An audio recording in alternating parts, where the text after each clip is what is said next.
चलिए फिर सुनते हैं आज एक नई कहानी। मेरा नाम सतीश है।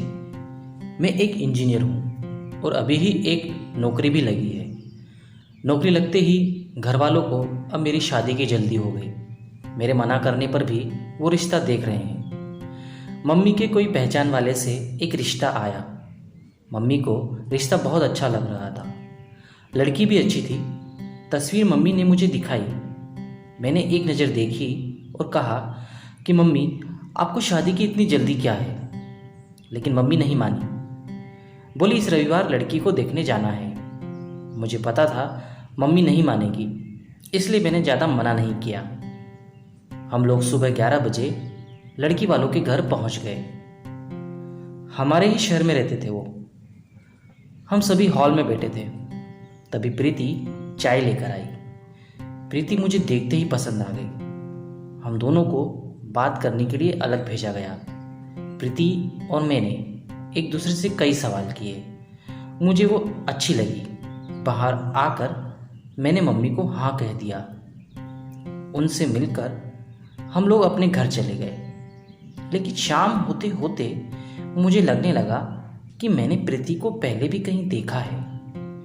फिर मुझे लगा कि ऐसा तो हमें बहुत लोगों के साथ मिलकर लगता है, और आजकल तो सोशल मीडिया पर हर कोई है, तो शायद कहीं प्रोफाइल में देखी होगी। ये विचार फिर मैंने हटा दिया। लेकिन बेड पर सोते वक्त भी मुझे लगा कि मैंने उसे कहीं देखा है। प्रीति का नंबर मैं लेकर आया था। रात में ही मैंने उसे फ़ोन किया और पहले थोड़ी बातें की। फिर उससे पूछा कि तुम दिल्ली से पढ़ी हो? क्योंकि मैंने दिल्ली से पढ़ाई की है, इसलिए मुझे लगा कि वो भी कहीं दिल्ली से नहीं पढ़ी।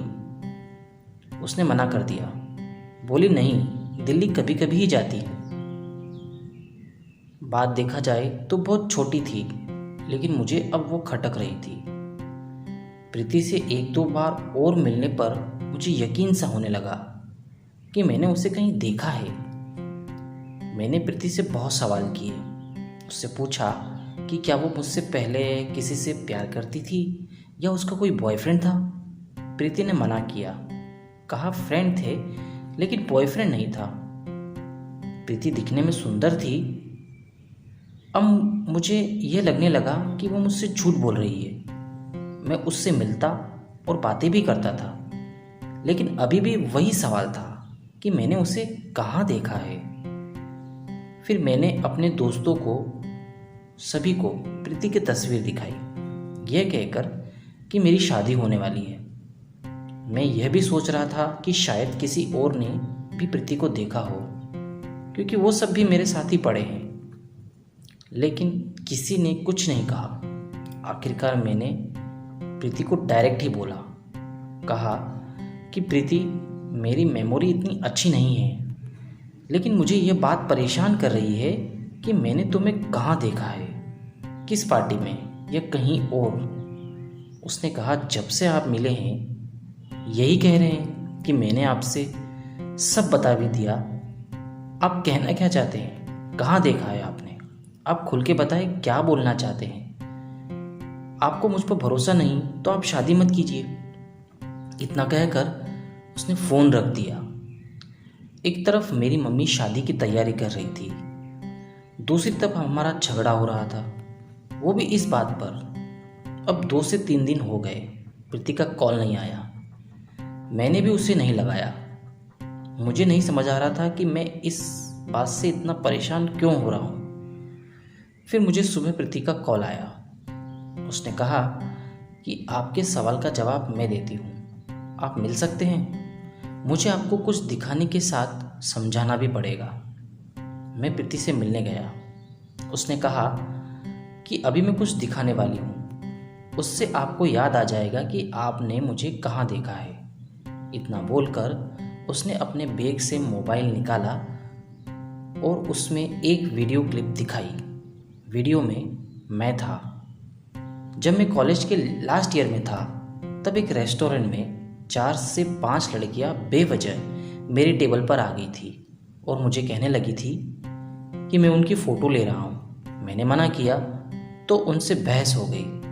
प्रीति बोली कि मैं उस समय दिल्ली अपनी कजिन बहन के पास गई थी। वो सोशल मीडिया पर प्रैंक वीडियो अपलोड करती है।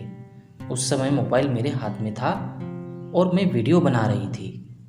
तुम्हारे बाल उस समय बड़े थे और करीब 3 साल पुरानी बात हो गई, इसलिए तुम मुझे पहचान में नहीं आई। वो प्रैंक था, वहाँ सब जानते थे, रेस्टोरेंट वाले भी। वीडियो खत्म होते ही हम तुम्हें सॉरी भी बोलते, लेकिन तुम तो बहुत डर गए थे। तुम्हारी तो बोलती ही बंद हो गई थी और उठकर चले गए। तुम्हें लगा यह सब सच था। तुम बहुत ही सीधे हो, तुम्हारे साथ कभी ऐसा नहीं हुआ होगा, इसलिए शायद तुम्हें वो बातें अभी तक याद है। हमें वीडियो थोड़ा लंबा चाहिए था और कुछ मिनट में हम तुम्हें बता ही देते, लेकिन हमें भी नहीं पता था कि तुम इतने घबरा जाओगे। उस दिन हमें भी लगा कि हमने सही नहीं किया, हमारी वजह से तुम इतने जो घबरा गए थे। फिर दीदी इस तरह का कुछ करने से अब स्पेशल ध्यान रखती है कि कोई इतना परेशान ना हो जाए, इसलिए दीदी ने तुम्हारा वीडियो भी अपलोड नहीं किया था। तुमने उस दिन बोला तो मुझे भी याद आने लगा कि शायद तुम वही हो और दीदी के पास तुम्हारा वीडियो पड़ा था, तो मैंने उसी से यह लिया है। उसकी बातें सुनने के बाद मैंने कहा कि हाँ, मेरी नज़र तुम पर एक बार गई थी जब तुम वीडियो बना रही थी, इसलिए वहीं अटक गई थी। लेकिन ऐसा मजाक करना अच्छा नहीं है। मैं तो कई दिनों तक सोचता रहा था कि तुम सब बेवजह मुझे पिटवाने वाली थी। तुम्हारी कजिन की शक्ल तो मुझे अच्छे से याद है। प्रीति यह सब बताकर हंसने लगी। बोली, लगता है अभी तक आपको हम सब सपने में आते हैं, इसलिए हमको अभी तक भूले नहीं। प्रीति हंसते हुए बोली, मुझे कहाँ देखा है यह पूछे जा रहे थे, लेकिन खुद का यह किस्सा नहीं बताया, नहीं तो मुझे याद आ जाता। प्रीति तो बस हंसी रही थी। उसने पूछा, शादी तो करोगे ना? मैंने बोला, अब तो ज़रूर करूँगा और तुम्हें और तुम्हारी बहन दोनों को परेशान करूँगा। प्रीति ने वहीं से वीडियो कॉल किया अपनी बहन को। फिर वो दोनों मेरा मजाक बनाकर हंसते रहे। उसकी बहन बोली कि जीजा जी सारी ज़िंदगी के लिए अपनी मुट्ठी में आ गए। अब जीजा जी ने ज़्यादा परेशान किया तो उनका वीडियो वायरल कर देंगे।